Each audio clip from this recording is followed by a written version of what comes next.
आपके माध्यम से सदन को और इस सदन के माध्यम से देश के सामने रखना चाहता हूं।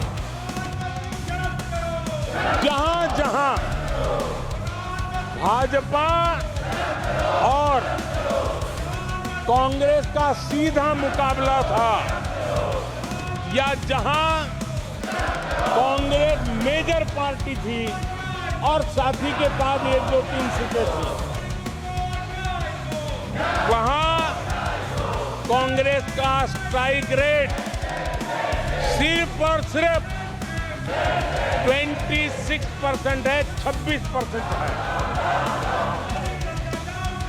लेकिन जहां किसी का पल्लू पकड़ करके चलते थे, जहां वो जूनियर पार्टनर थे, किसी दल ने उनको कुछ दे दिया मौका, ऐसे राज्यों में कांग्रेस जहां जूनियर पार्टनर थी, उनका स्ट्राइक रेट 50% है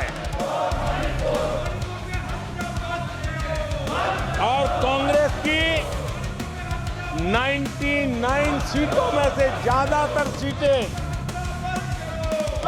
उनके सहयोगियों ने उनको जिताया है। और इसलिए मैं कहता हूं ये परजीवी कांग्रेस है। 16 राज्यों में जहां कांग्रेस अकेले लड़ी, वहां उसका वोट शेयर इस चुनाव में गिर चुका है। आदरणीय सभापति जी, गुजरात, छत्तीसगढ़ और मध्य प्रदेश, इन 3 राज्यों में जहां कांग्रेस अपने दम पर लड़ी और 64 में से 64 में से सिर्फ 2 सीट जीत पाई है, 64 में से 2। इसका साफ मतलब है कि इस चुनाव में कांग्रेस पूरी तरह परजीवी बन चुकी और अपने सहयोगी दलों के कंधे पर उन्होंने चढ़ करके ये सीटों का आंकड़ा बढ़ाया है। अगर कांग्रेस ने अपने सहयोगियों के जो वोट खाए हैं, वो अगर न खाए होते तो लोकसभा में उनके लिए इतनी सीटें जीत पाना भी बहुत मुश्किल था।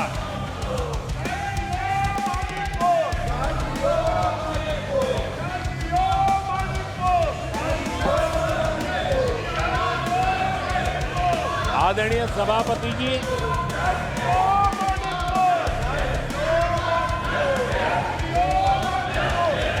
ऐसे समय एक अवसर आया। देश ने विकास के रास्ते को चुना है। देश ने विकसित भारत के सपने को साकार करने का मन बना लिया है। तब भारत को एकजुट होकर समृद्धि का नया सफर तय करना है। ऐसे समय ये देश का दुर्भाग्य है कि हिंदुस्तान में 6 दशक तक राज करने वाली कांग्रेस पार्टी अराजकता फैलाने में जुटी हुई है।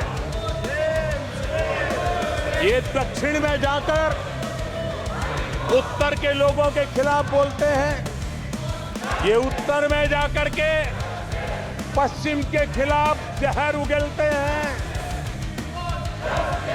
पश्चिम के लोगों के खिलाफ बोलते हैं, महापुरुषों के खिलाफ बोलते हैं।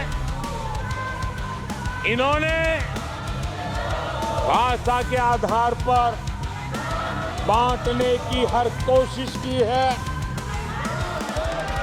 जिन नेताओं ने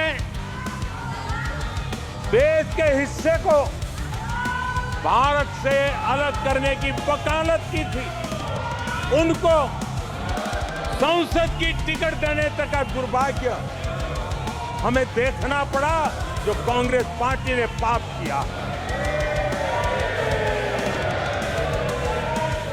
कांग्रेस पार्टी खुलेआम एक जाति को दूसरी जाति के खिलाफ लड़ाने के लिए रोज नई नैरेटिव कर रही है, नए अफवाहें फैला रही है। आदरणीय सभापति जी, देश के एक हिस्से के लोगों को हीन बताने की प्रवृत्ति का भी कांग्रेस के लोग बढ़ावा दे रहे हैं। आदरणीय सभापति जी, कांग्रेस देश में आर्थिक अराजकता फैलाने की दिशा में भी सोची समझी चाल चल रही है। चुनाव के दौरान जो बातें की गई, राज्यों में, उनके राज्यों में जिस प्रकार से आर्थिक कदम ये उठा रहे हैं, ये वो रास्ता आर्थिक अराजकता की तरफ देश को घसीटने वाला है। उनके राज्य देश पर आर्थिक बोझ बन जाए, ये खेल जानबूझ करके खेला जा रहा है। मंचों से साफ साफ घोषणा की गई, अगर इनके मन का परिणाम नहीं आया, 4 जून को देश में आग लगा दी जाएगी, लोग इकट्ठे होंगे, अराजकता फैलाएंगे। ये अधिकृत रूप से आह्वान किए गए, ये अराजकता फैलाना इनका मकसद है। भारत की लोकतांत्रिक प्रक्रिया को सवालों के घेरे में लाकर अराजकता फैलाने का प्रयास किया गया है। सीएए को लेकर जो अराजकता फैलाई गई, देश के लोगों में गुमराह करने का जो खेल खेला गया, पूरी इकोसिस्टम इस बात को बल देती रही ताकि उनके राजनीतिक मकसद पूरे हो। आदरणीय सभापति जी, देश को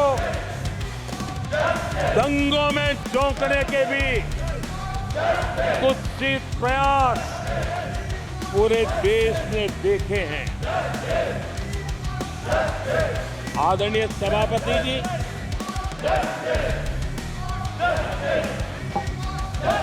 आजकल सिंपैथी गेन करने का एक नई ड्रामेबाजी शुरू की गई है, नया खेल खेला जा रहा है। मैं एक किस्सा सुनाता हूं। एक बच्चा स्कूल से आया और जोर जोर से रोने लगा और उसकी माँ भी डर गई, क्या हो गया, बहुत रोने लगा और फिर कहने लगा, माँ मुझे आज स्कूल में मारा गया, आज स्कूल में मुझे उसने मारा, आज स्कूल में मुझे इसने मारा, और जोरों जोरों से रोने लगा। माँ परेशान हो गई। उसने उसे पूछा कि बेटा बात क्या थी, लेकिन वो बता नहीं रहा था, बस रो रहा था, मुझे मारा मुझे मारा।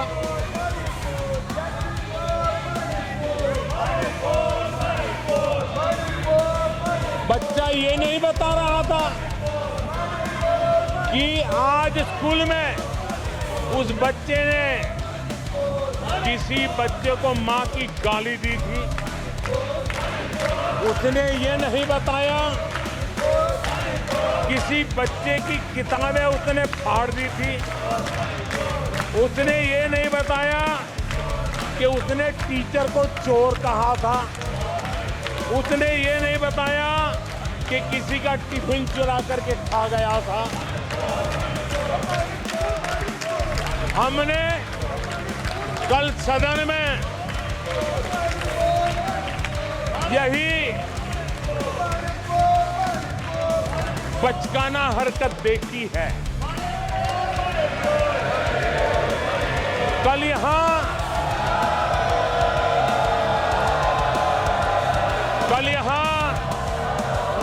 बालक बुद्धि का विलाप चल रहा था। मुझे मारा गया, मुझे इसने मारा, मुझे उसने मारा, मुझे यहां मारा, मुझे वहां मारा, ये चल रहा था।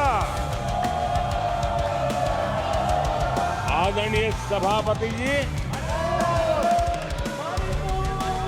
सिंपैथी हासिल करने के लिए ये नया ड्रामा चलाया गया है। लेकिन ये सच्चाई जानते हैं कि ये हजारों करोड़ रुपए उसकी हेराफेरी के मामले में जमानत पर बाहर है।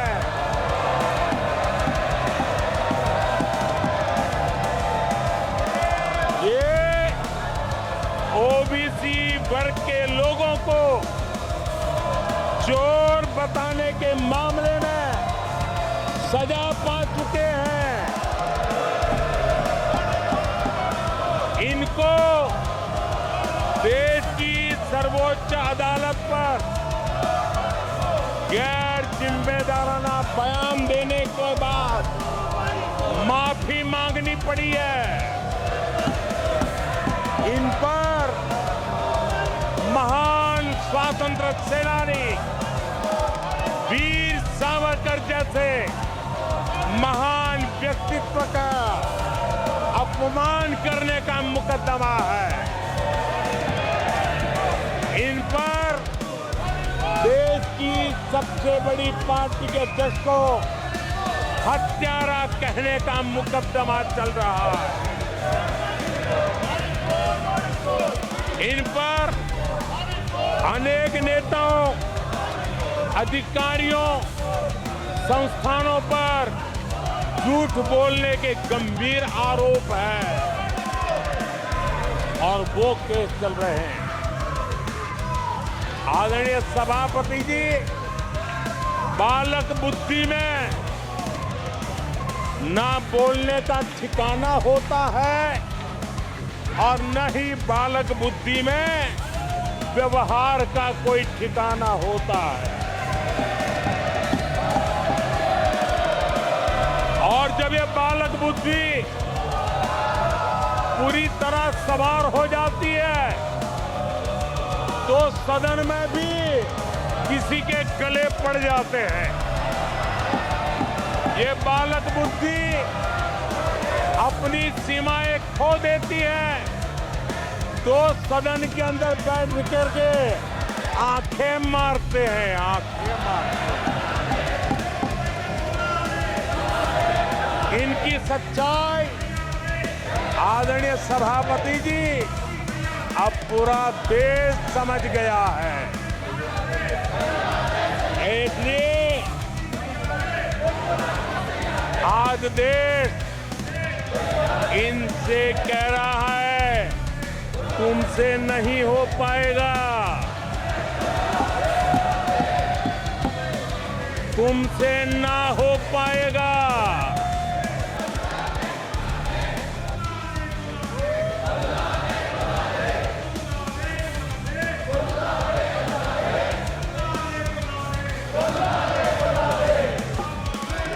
बैठिए स्पीच।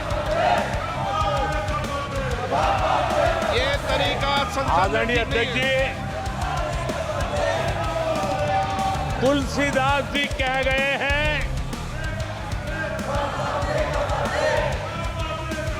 अखिलेश जी, तुलसीदास जी कह गए हैं,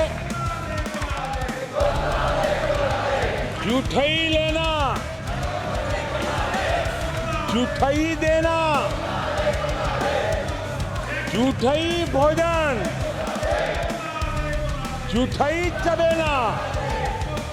तुलसीदास जी ने कहा है, झूठई लेना, झूठई देना, झूठई भोजन, झूठई चबेना। कांग्रेस ने झूठ को राजनीति का हथियार बनाया। कांग्रेस के मुंह झूठ लग गया है। जैसे वो आदमखोर एनिमल होता है ना, जिसको लहू मुंह पे लग जाता है, वैसे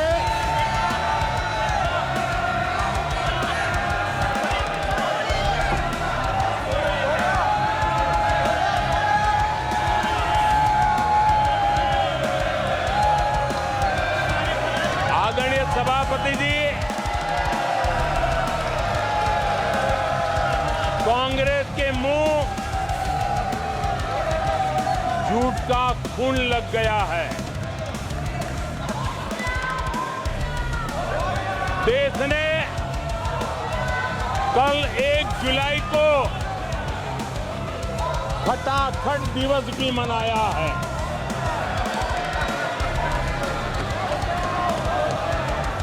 एक जुलाई को लोग अपने बैंक अकाउंट चेक कर रहे थे कि 8,500 रुपये आए कि नहीं आए। ये झूठ नैरेटिव का परिणाम देखिए। इसी चुनाव में कांग्रेस ने देशवासियों को गुमराह किया। माताओं बहनों को हर महीने 8,500 रुपये देने का झूठ। इन माताओं के बहनों के दिलों को जो चोट लगी है ना, वो श्राप बन करके ये कांग्रेस को तबाह करने वाली है। आदरणीय सभापति जी, ईवीएम को लेकर झूठ, संविधान को लेकर झूठ, आरक्षण को लेकर झूठ, उससे पहले राफेल को लेकर झूठ, HAL को लेकर के झूठ, LIC को लेकर के झूठ, बैंकों को लेकर झूठ, कर्मचारियों को भी भड़काने के प्रयास हुए। हौसला तो इतना बढ़ गया कि कल सदन को भी गुमराह करने का प्रयास हुआ। कल अग्निवीर को लेकर सदन में झूठ बोला गया। कल यहां भरपूर असत्य बोला गया कि MSP नहीं दिया जा रहा। अध्यक्ष जी, संविधान की गरिमा से खिलवाड़ ये सदन का दुर्भाग्य है। और अनेक बार लोकसभा में जीत करके आए लोग सदन की गरिमा के साथ खिलवाड़ करें, ये शोभा नहीं देता है। आदरणीय सभापति जी, जो दल 60 साल तक यहां बैठा है, जो सरकार के कामों को जानता है, जिसके पास अनुभवी नेताओं की श्रृंखला है, वे जब अराजकता के इस रास्ते पर चले जाएं, झूठ के रास्ते को चुन ले, तब देश गंभीर संकट की तरफ जा रहा है, इसका सबूत मिल रहा है। आदरणीय सभापति जी, सदन की गरिमा से खिलवाड़ ये हमारे संविधान निर्माताओं का पार है, इस देश के महापुरुषों का पार है, देश के लिए आजादी के लिए बलिदान देने वाले वीर सपूतों का पार है।